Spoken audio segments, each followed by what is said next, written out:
ഓം ഗുരുബ്രഹ്മ ഗുരുർവിഷ്ണു ഗുരുദേവോ മഹേശ്വര ഗുരു സാക്ഷാത് പരം ബ്രഹ്മ തസ്മൈ ശ്രീ ഗുരവേ നമഃ.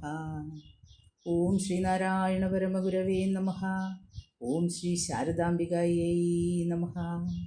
ശ്രീ ഗുരുവും ശ്രീ ശാരദയും എന്ന നമ്മുടെ കൂട്ടായ്മയുടെ മുഖ്യ ആചാര്യൻ ശ്രീ മനോജ് ശാസ്ത്രി സർ, ആചാര്യ ശ്രീമതി സുലേഖ ഷാജിമ, ആരാധനായ നമ്മുടെ മുഖ്യ അഡ്മിൻ ശ്രീ അനിൽജി, പ്രിയപ്പെട്ട അഡ്മിൻ പാനൽ അംഗങ്ങൾ, കൂട്ടായ്മയിലെ ആത്മസഹോദരങ്ങൾ, കുഞ്ഞുമക്കൾ, എല്ലാവർക്കും സാദര നമസ്കാരം. നമ്മുടെ കൂട്ടായ്മയിൽ നടന്നു വരുന്ന ചതയം മുതൽ ചതയം വരെ എന്ന മഹാഗുരുവിൻ്റെ കൃതികളും ചരിത്ര വസ്തുതകളും ഉൾപ്പെടുത്തിക്കൊണ്ടുള്ള പുണ്യ തീർത്ഥയാത്രയിൽ ഇന്ന് നമ്മൾ അവതരിപ്പിക്കാൻ പോകുന്ന വിഷയം ധർമ്മം ചെയ്യണം എന്നതിനെക്കുറിച്ചാണ്. ഒരു മഹായോഗിയും മഹാസിദ്ധനും മഹാശാസ്ത്രജ്ഞനും മഹാജ്ഞാനിയുമായിരുന്നല്ലോ ഗുരുദേവൻ.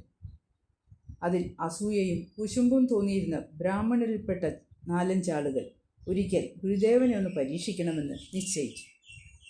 മറുപടി പറയുവാൻ വിഷമമുള്ള ചില ചോദ്യങ്ങൾ സംശയം നിവർത്തിക്കുന്ന മട്ടിൽ ചോദിച്ച് ഗുരുദേവനെ ബുദ്ധിമുട്ടിക്കുക എന്നതായിരുന്നു അവരുടെ പദ്ധതി. അതിനായി പണ്ഡിതനും കൂർമ്മബുദ്ധിക്കാരനും അക്കാലത്ത് ആറ്റിങ്ങൽ കോടതിയിലെ വക്കീലുമായിരുന്ന ശങ്കരൻ പോറ്റിയെ അവർ ചുമതലപ്പെടുത്തി.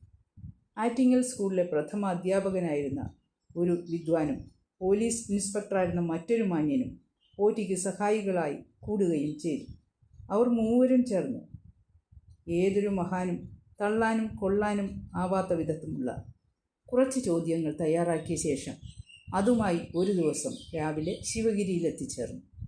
പർണശാലയ്ക്ക് മുന്നിൽ വിശ്രമിക്കുകയായിരുന്ന ഗുരുദേവനെ കണ്ട് അവരെല്ലാം വന്ദിച്ചു. ഗുരുദേവൻ: എവിടെന്ന്? ശങ്കരൻ പോറ്റി: ആറ്റിങ്ങിൽ നിന്നും വരുന്നവരാണ്. ഗുരുദേവൻ: വക്കാലത്ത് ജോലിയുണ്ടോ? ഗുരുദേവൻ്റെ ആ ചോദ്യം കേട്ട് വക്കീലായ പോറ്റിയും മറ്റുള്ളവരും ഒന്ന് വിസ്മയിച്ചു. എങ്കിലും അത് പ്രകടിപ്പിക്കാതെ പോറ്റി പറഞ്ഞു: ആറ്റിങ്ങൽ കോടതിയിലെ വക്കീലാണ്. ഗുരുദേവൻ: മാസം 200 രൂപ കിട്ടുമോ? പോറ്റി: കിട്ടും. അതിനുശേഷം ഗുരുദേവൻ ആറ്റിങ്ങൽ സ്കൂളിലെ പ്രഥമ അധ്യാപകനെ നോക്കിയിട്ട് ചോദിച്ചു: കുട്ടികളെ പഠിപ്പിക്കുന്ന ജോലിയുണ്ടോ? അധ്യാപകൻ: ഉണ്ട്, ആറ്റിങ്ങൽ സ്കൂളിലെ ഹെഡ് മാസ്റ്ററാണ്.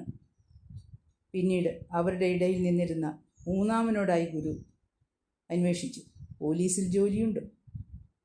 അദ്ദേഹം: ഉണ്ട് സ്വാമി, പോലീസിൽ ഇൻസ്പെക്ടറാണ്. അത്രയും കൃത്യമായി ഗുരുദേവൻ ചോദിച്ചതും പറഞ്ഞതും കേട്ട് അവർ പരസ്പരം നോക്കി അത്ഭുതപ്പെട്ടു. എന്നിട്ടും അവർ പിന്മാറുകയുണ്ടായില്ല. ശങ്കരൻ പോറ്റി ധർമ്മത്തെപ്പറ്റി കുറിച്ചു വച്ചിരുന്ന ഒരു ചോദ്യമെടുത്തു. അപ്പോൾ സംശയ നിവാരണത്തിനെന്ന മട്ടിൽ ചോദിക്കുവാനുള്ള തയ്യാറെടുപ്പിലായി. ആ നേരത്ത് തന്നെ ഗുരുദേവൻ പോറ്റിയെ നോക്കി പറഞ്ഞു: ധർമ്മം ചെയ്യണം.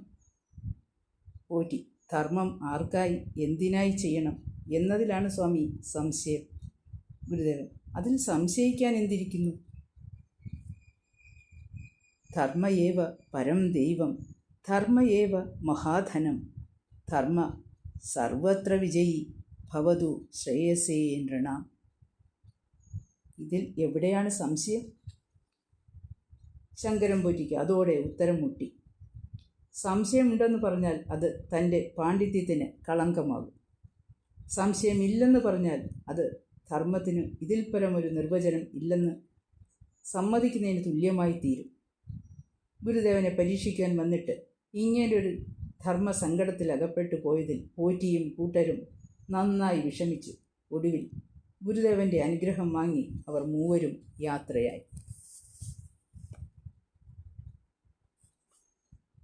മഹാഗുരു ആയിട്ട് ഒരു മതവും സ്ഥാപിച്ചിട്ടില്ല.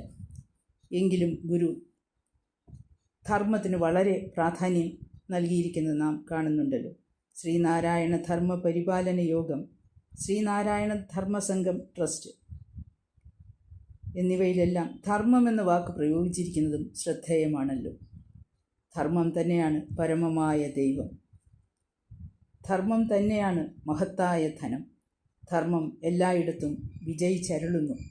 ധർമ്മം മനുഷ്യർക്ക് ശ്രേയസ്സിനായി തീരട്ടെ എന്ന് കൽപ്പിച്ചു തന്ന മഹാഗുരു ധർമ്മത്തിന് പ്രാധാന്യം കൊടുത്തിരിക്കുന്ന മഹാഗുരുവിൻ്റെ തൃപ്പാദങ്ങളിൽ പ്രണാമങ്ങളോടെ നിർത്തുന്നു.